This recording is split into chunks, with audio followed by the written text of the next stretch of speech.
Induction नहीं, gas नहीं, आखिर ये इंफ्रारेड कुकटॉप होता क्या है? ये एक इंफ्रारेड कुकटॉप है मेरे सामने रखा हुआ। तो इसके ऊपर ग्लास ही होता है, हाई टेम्परेचर रेजिस्टेंट ग्लास। अब ये कैसे काम करता है? इस ग्लास के नीचे एक हीटिंग एलिमेंट होता है, तो वो चीज़ गर्म होती है और उस चीज़ की हीट इस टॉप पे ट्रांसफ़र होती है और फिर जब आप बर्तन रखते हैं तो जो बर्तन है वो गर्म हो जाता है। तो इसमें अगर आपने बर्तन रखा है या नहीं रखा है, लेकिन अगर इसे ऑन कर दिया है तो ये गर्म होना शुरू हो जाएगा। और साथ ही में इसमें यहाँ पे कुछ प्रीसेट्स मिले हैं। कुछ इंफ्रारेड कुकटॉप जो होते हैं वो प्रीसेट्स के साथ आते हैं और कुछ बस एक वॉटेज या टेम्परेचर कंट्रोल के साथ भी आते हैं। मैंने most of the infrared cooktop पे नॉब देखा है जो आपको वॉटेज या टेम्परेचर को कम ज़्यादा करने में हेल्प करता है। अब और एक चीज़ बहुत इंपॉर्टेंट कि इंफ्रारेड जो होता है वो इंफ्रारेड कुकटॉप होता है, वो इंफ्रारेड इंडक्शन नहीं होता है। तो इंडक्शन की बात कर रहे हैं तो इंडक्शन होता है और इंफ्रारेड या इंफ्रारेड कुकटॉप होता है। तो इंफ्रारेड के साथ कभी भी इंडक्शन वर्ड को ना जोड़ें। इंफ्रारेड कुकटॉप पर आप कोई भी बर्तन यूज़ कर सकते हैं। कोई भी से मेरा मतलब है एल्यूमिनियम का भी, हार्ड एनोडाइज्ड का वो बर्तन भी जिसके नीचे स्पेशल इंडक्शन वाली प्लेट नहीं होती है, क्योंकि ये इंडक्शन है ही नहीं। इंडक्शन इलेक्ट्रोमैग्नेटिक फील्ड यूज़ करता है खाने को गर्म करने के लिए, मतलब बर्तन को गर्म करने के लिए। एक्चुअली जैसे बर्तन उस पर रखा जाता है तब बर्तन गर्म होता है, लेकिन ये हीटिंग एलिमेंट से क्योंकि टॉप को गर्म करता है और जो टॉप है वो बर्तन को गर्म करता है। तो जैसे हमारा गैस स्टोव है, बस उसकी तरह ही हम इस पर कोई भी बर्तन यूज़ कर सकते हैं बिना किसी प्रॉब्लम के। तो aluminium, iron, cast iron, stainless steel, hard anodised, ये जो नॉर्मल कुकवेयर, इनफैक्ट इस पर आप अगर ग्लास का कुकवेयर रखोगे तो वो भी काम कर जाएगा। क्ले यानी जो मिट्टी के बर्तन हैं वो रखोगे तो वो भी काम कर जाएंगे। तो सारे तरह के जो कुकटॉप है इसके ऊपर आप यूज़ कर सकते हैं, लेकिन रेकमेंडेड ये है कि आप फ्लैट बेस वाले ही रखें, कि गोल कढ़ाई अगर आप रखेंगे तो वो इस पर स्टेबल नहीं होगी, क्योंकि गैस के ऊपर जो रेस्ट होता है उसमें हमारे कढ़ाई या बर्तन सही से बैठ जाते हैं, हिलते नहीं हैं। यहाँ पर ऐसा कुछ नहीं है, तो इसमें डायरेक्टली आप रखेंगे तो एक तो सरफेस डैमेज हो सकता है और वो कढ़ाई आपकी हिलती भी रहेगी। फ्लैट बेस वाले बर्तन रखने का फ़ायदा ये है क्योंकि हीटिंग एलिमेंट से ग्लास और ग्लास से बर्तन में हीट ट्रांसफ़र होगी, तो आप ज़्यादा एरिया जो है इसके हीट वाला यूज़ कर सकेंगे अपने कुकिंग में। तो हीट लॉस जो है, एनर्जी लॉस जो है वो भी कम होगा। इसमें आप हर तरह की कुकिंग कर सकते हैं। तो जो डेली रोटी सब्जी दाल चावल है वो सारी चीज़ें बना सकते हैं आप। डीप फ्राइंग कर सकते हैं, इस पर बर्तन रख के सारा खाना आप बना सकते हैं। अब बहुत सारे आपने ऐसे वीडियोस देखे होंगे जहाँ पर डायरेक्टली इसके ऊपर रोटी सेकी जा रही है, तो काम तो ये कर जाएगा। जैसे कि अगर एक इलेक्ट्रिक हॉट प्लेट है उसके ऊपर आप सीधा रोटी डाल रहे हैं, ये वैसी ही बात हो गई। बट मैं सजेस्ट करूँगी कि आप ऐसा ना करें, तवा रख के ही करें, क्योंकि एक तो ग्लास के इस सरफेस के लिए उस पर हर बार वो ठंडी नहीं, मतलब मॉइस्चर तो होता ही है रोटी में, डायरेक्ट इस पर डाल देना ये अच्छी बात नहीं है और ये बहुत ज़्यादा अनहाइजीनिक भी है। तो रोटी अगर बनाते हैं आप इसके ऊपर तो नॉर्मल तवा, फ्लैट वाला तवा यूज़ करें। कोई भी बर्तन चलता है तो कोई भी तवा यूज़ कर लें। एंड अगर आपको रोटी फुलानी है तो आप इसके साथ ये जो ग्रिल रैक मिलती है, जैसे हम गैस पर तवा हटा के बर्नर के ऊपर फ्लेम पर सीधे जो रोटी सेकते हैं, उस तरह का कुछ आपको करना है तो आप उसके लिए ये रैक, तवा हटाया, इस रैक को आपने रखा, मतलब ऑब्वियसली किसी चीज़ से पकड़ के रखना, गर्म होगा सरफेस, इस पर रोटी सेक ली, ऐसा भी आप कर सकते हैं। जब भी आप एक इंफ्रारेड कुकटॉप यूज़ करते हैं तो उसके पास काम करते हुए आपको ज़्यादा गर्मी लगती है, जस्ट लाइक जैसे आप गैस स्टोव के पास काम कर दें, क्योंकि एनर्जी का लॉस होता है, हीट यहाँ वहाँ फैलती है, तो वैसे ही इसमें भी आपको पता चलता है। तो गर्मी के मौसम में इंडक्शन के कंपैरिजन में इस पर खाना बनाना आपको ज़्यादा गर्मी वाला लग सकता है। अनलाइक इंडक्शन कुकवेयर, एक ऐसी चीज़ जो आप इसमें अलग और एक्स्ट्रा कर सकते हैं वो है कि इसमें आप बैंगन या ऐसी कोई चीज़ आपको भूननी है, बैंगन टमाटर कुछ भी भूनना है तो आप वो इस रैक पर भून सकते हैं। तो टिक्का वगैरह आपको बनाना है वो भी आप इस पर भून सकते हैं। पर मैं सजेस्ट करूँगी कोई भी ऐसी चीज़ जिससे बहुत जूसेस निकलेंगे, जूसेस टपकेंगे। फॉर एग्जांपल अगर आप चिकन टिक्का बना रहे हैं तो उससे जो बहुत ज़्यादा चीज़ें टपकेंगी, ऐसी चीज़ें अवॉइड करें, क्योंकि वो टपक के सीधा ग्लास पर गिरेगी। तो ग्लास जो है हमें ज़रा केयरफुली हैंडल करना है। तो मेरे हिसाब से बैंगन टाइप की चीज़ जिससे बहुत ज़्यादा जूसेस नहीं टपकते हैं, थोड़ा बहुत टमाटर को रोस्ट करना बिना कट किए, हल्का सा मे बी चीरा लगाकर, ऐसी चीज़ें आप इस पर कर सकते हैं। तो ये डिफरेंट वॉटेज में आता है इंडक्शन की तरह ही, पर मैंने ज़्यादातर तो 2000 और 2200 वाले देखे। और मेरे पास जो ये है ये आइबेल ब्रांड का है, 2000 वॉट का है। इसमें जो साइड का हिस्सा आप देख रहे हैं ये प्लास्टिक नहीं है, इसमें मेटल दिया है। और इसका रीज़न यही है कि एक इंफ्रारेड कुकटॉप है ना, ये ज़्यादा गर्म हो जाता है, तो इसलिए इसमें प्लास्टिक का कॉम्बिनेशन तो कभी भी काम नहीं करेगा। इसलिए इसमें आपको ये हाई टेम्परेचर रेजिस्टेंट ग्लास मिलता है, ऊपर स्पेशल ग्लास मिलता है, और साइड में मेटल है इसके। और एग्जॉस्ट जो है, एग्जॉस्ट के लिए स्पेसेस तो ऑलरेडी ऊपर और नीचे इसमें दे रखी हैं।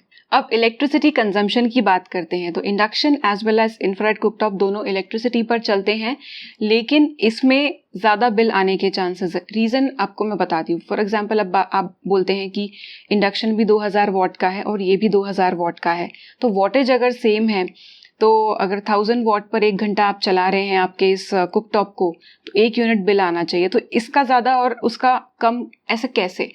तो बात यह है कि यहाँ पर क्या होता है कि ये सरफेस हीट होते ही रहता है। आपका बर्तन यहाँ है, रखा है, नहीं रखा है, तो हीट लॉस हो जाता है इसमें कंपेयर टू इंडक्शन कुकटॉप। और ये हीट लॉस हमारे गैस स्टोव पर भी होता है। तो इसी वजह से, हीट लॉस की वजह से, अगर आपको एक 2000 वॉट के इंडक्शन कुकटॉप पे पानी बॉईल करने के लिए 5-7 मिनट लग रहे हैं, मैं जस्ट एग्जांपल ले रही हूँ, तो इस पे आपको 2-4 मिनट और लग सकते हैं। तो जहाँ पर टाइम की बात आ गई, उतने ही वॉटेज पे आपने चलाया लेकिन टाइम बढ़ गया, तो इवेंचुअली इस तरह से आपका जो इंफ्रारेड कुकटॉप है थोड़ा लेस एनर्जी एफिशिएंट है, तो बिल आपका इसमें थोड़ा ज़्यादा आएगा। स्टिल आप कुछ बातों का ध्यान रख के, बिना मतलब इसे ऑन ना रख के, फटाफट खाना बना के इसे भी अच्छी तरह से यूज़ कर सकते हैं। इंफ्रारेड कुकटॉप पर खाना बनाते हुए किन किन बातों का ध्यान रखना होता है? तो यहाँ पर just like your gas stove, जब भी हम गैस स्टोव पर खाना बनाते हैं तो हम जल्दी से बर्नर को हाथ नहीं लगाते। बर्नर के आसपास का जो हमारा हिस्सा होता है, फिर वो स्टील का आपका चूल्हा हो या फिर ग्लास का हो, वो गर्म होता है, हम वहाँ हाथ नहीं लगाते, हम वेट करते हैं, ठंडा होने देते हैं उसे। सेम आपको इस बात का ध्यान इस पे भी रखना है। बस दिमाग में ये बैठा ले कि ये इंडक्शन कुकटॉप नहीं है, ये काफ़ी गर्म होगा। जस्ट बिकॉज ये ग्लास है तो वो कंफ्यूजन ना रखे, इसे अपने गैस स्टोव की तरह ही ट्रीट करें कि ये गर्म होगा, बहुत तेज़ गर्म होगा। ठंडा होने के बाद इसे आपको हाथ नहीं लगाना। यहाँ पर ये दिया हुआ है, जब इसे ऑन करते हैं यहाँ पे बंद करने के बाद हॉट भी लिखा हुआ आता है। आपने देखा होगा कि जब भी हम इंडक्शन कुकटॉप या फिर इंफ्रारेड कुकटॉप को बंद कर देते हैं, यानी यहाँ से आपने बंद कर दिया, मेन स्विच ऑन है, तब भी इसमें एक आवाज़ आती है, इसका पंखा चलता है, यानी इसकी इंटरनल कूलिंग चल रही होती है। तो कुछ देर पंखा चल के इसे ठंडा करने का वो काम करता है। तो आप एकदम से मेन पावर कट ना करें, जो अंदर वो एग्जॉस्ट काम कर रहा है उसे काम करने दें अच्छे से, और जब अपने आप पूरी तरह ये बंद हो जाएगा उसके बाद पावर ऑफ करें। इससे आपके इंफ्रारेड कुकटॉप की, इंडक्शन कुकटॉप की भी लाइफ बढ़ेगी, क्योंकि इंफ्रारेड कुकटॉप बंद करने के बाद भी काफ़ी देर तक गर्म रहता है। तो जब भी आप इसमें कुछ बना रहे हैं तो उसे बनने के बाद आप उठा कर रख दें, क्योंकि जो रेसिड्यूअल हीट है उससे आपका खाना पकते रहेगा। तो कोई पतली लिक्विड चीज़ है, दाल है, तो शायद फ़र्क ना पड़े, लेकिन अगर दूध है तो क्या पता वो उफन जाए झट से, चाय उफन जाए, या फिर कोई ड्राई सब्जी है तो आखिर में वो चिपक सी जाए। तो ये सारी चीज़ें अवॉइड करने के लिए इस पे जो रखा हुआ खाना है जो आपने बनाया है वो आप इस पर ना रहने दें, उस बर्तन को इस पे से उठा लें। इस पे जब भी आप बर्तन रखते हैं, अब ये सिर्फ इंफ्रारेड कुकटॉप के लिए नहीं है, इंडक्शन पर भी आप इस बात का ध्यान रखें, क्योंकि ये ग्लास है, कितना ही हीट रेजिस्टेंट हो आखिर ये ग्लास ही है। तो जब भी आप इस पे बर्तन या कढ़ाई रखते हैं तो ज़रा सीधा उठाएं, हल्के से रखें, एकदम ज़ोर से ना रखें या फिर घिस घिस के उठाएं या रखें ना, क्योंकि ये आप कितना भी कह लो, हमारा जो नॉर्मल गैस स्टोव होता है जिसमें जो रेस्ट होता है वो कास्ट आयरन या लोहे का बना होता है, उतना तगड़ा और उतना ज़्यादा स्ट्रॉन्ग ये नहीं है, ठीक है। तो इसलिए बर्तन भी आप ध्यान से रखिए, ध्यान से उठाएं और घिसे ना इसके ऊपर। अगर आपके पास ग्लास का गैस स्टोव है तो आपने सुना ही होगा कि जब तक गैस स्टोव गर्म है उसे साफ़ नहीं करना है, यानी सूखा पोंछ सकते हैं आप, पानी डालकर नहीं साफ़ करना है। सेम वैसे ही है, ये भी आखिर ग्लास ही है, तो जब भी आपका खाना बन जाए, कुछ छोटा मोटा अगर इसके ऊपर गिर भी गया हो तो सफाई आपको 2 कारणों की वजह से इमीडिएटली नहीं करनी है। एक तो ये गर्म होगा, दूसरी चीज़ कि अगर आपने इस पे पानी छिड़क दिया फॉर इंस्टेंस कि चलो जल्दी ठंडा करने के लिए पानी डाल देते हैं इस पे, उस वजह से भी जो ये ग्लास है ये चटक सकता है। सो बेस्ट है इसे आप बिना कोई इसमें बर्तन छोड़े इसे एम्प्टी करके पूरी तरह से ठंडा होने दें और उसके बाद ही सफाई करें। और सफाई करते टाइम भी आप इसे एक कपड़े को निचोड़ कर पानी से उससे साफ कर लें। पूरी तरह ठंडा होने के बाद कोई किचन क्लीनर आप स्प्रे करके वाइप कर लें। इसे आपको किसी भी अब्रेजिव या रफ चीज़ से घिस घिस कर साफ नहीं करना है। जब ये गर्म होता है और अगर आपने तब इसके ऊपर पेपर रख दिया तो पेपर भी जल सकता है। तो आपको बहुत केयरफुल रहना है। जिस तरीके से आप गैस स्टोव की फ्लेम के आसपास पेपर नहीं आने देते, कोई पतला कपड़ा, इन जनरल कपड़ा नहीं आने देते, प्लास्टिक नहीं आने देते, एल्यूमिनियम फॉइल नहीं आने देते, ये सारी बातों का ध्यान आपको इसके लिए भी रखना है। आपने कुछ ऐसे वीडियोस भी देखे होंगे इंस्टाग्राम पे, मैंने देखे, शॉपकीपर्स दिखा रहे हैं इंफ्रारेड कुकटॉप, पेपर रख के दिखा रहे हैं, पेपर में आग लग रही है। वो तो चलो आपको जस्ट दिखा रहे हैं कि ऐसा होता है, पर कहीं गलती से आपने कुछ रख दिया इसके ऊपर, कागज़, कपड़ा, तो आग ना पकड़ ले। तो इसके ऊपर ऐसी चीज़ें भी आप कुछ ना रखें, इसके आसपास भी रखना अवॉइड ही करें। अगर कोई आपका प्लास्टिक का डब्बा है, कोई प्लास्टिक का कंटेनर है, भले ही वो माइक्रोवेव सेफ हो, कुछ भी हो, तो जब भी ये गर्म है या फिर जस्ट यूज़ करके आपने इसको बंद किया है तो इसके ऊपर मत रख देना, क्योंकि ये गर्म होगा तो प्लास्टिक जो है वो मेल्ट हो सकता है।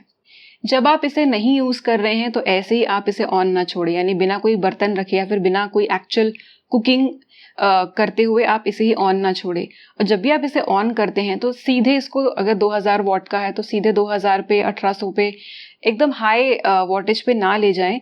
थोड़ा धीरे से आप इसे कम वॉटेज पे हीट होने दें और ग्रेजुअली इंक्रीज करें। और ज़रूरत ना हो तो कंटिन्यूअस हाई वॉटेज पर भी कुकिंग ना करें। अगर आपके किचन में या कहीं पर ये रखा हुआ है और आप बस देख रहे हैं कि ये कढ़ाई जो है गर्मा गर्म सब्जी वाली, ये कहाँ रखूं, आपने इस पर रख दी, नहीं, ऐसा ना करें, क्योंकि ये आखिर ग्लास ही है, ये नॉर्मली ठंडा होगा और इसमें आप गर्मा गर्म कढ़ाई रख देंगे तो ये चटक सकता है। तो आपको इसे ट्रिवेट की तरह या यूटेंसिल रेस्ट की तरह भी यूज़ नहीं करना है। मैं खुद घर में जो गैस स्टोव पर खाना बनाती हूँ, 4 बर्नर वाला गैस है, एक मेरा फेवरेट है जहाँ मैं ज़्यादा कुकिंग करती हूँ, उससे बना दिया, दूसरे पे शिफ्ट कर दिया। ऐसे मेरे जो 4 बर्नर्स होते हैं गैस के, वो यूजुअली बर्तनों से, तवे से मैं कवर कर लेती हूँ। पर ये चीज़ आप यहाँ पर नहीं कर सकते, इसे आपको रेस्ट की तरह नहीं यूज़ करना है।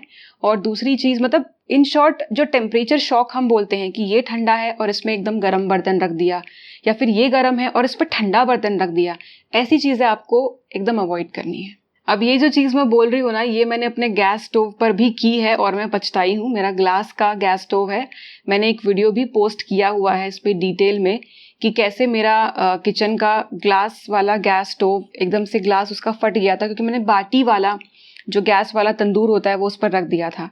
आपका जो बाटी का गैस तंदूर है इस पर काम कर जाएगा, क्योंकि इसमें कोई भी बर्तन चलता है, बट प्लीज़ इसके ऊपर बाटी ना बनाएं, क्योंकि एक टाइम के बाद वो अंदर हीट इतनी ज़्यादा बढ़ जाएगी कि ये चटक सकता है, मतलब बहुत चांसेस हैं कि ये चटक जाएगा। सो प्लीज़ इसके ऊपर आप बाटी वाला तंदूर जो है वो ना रखें।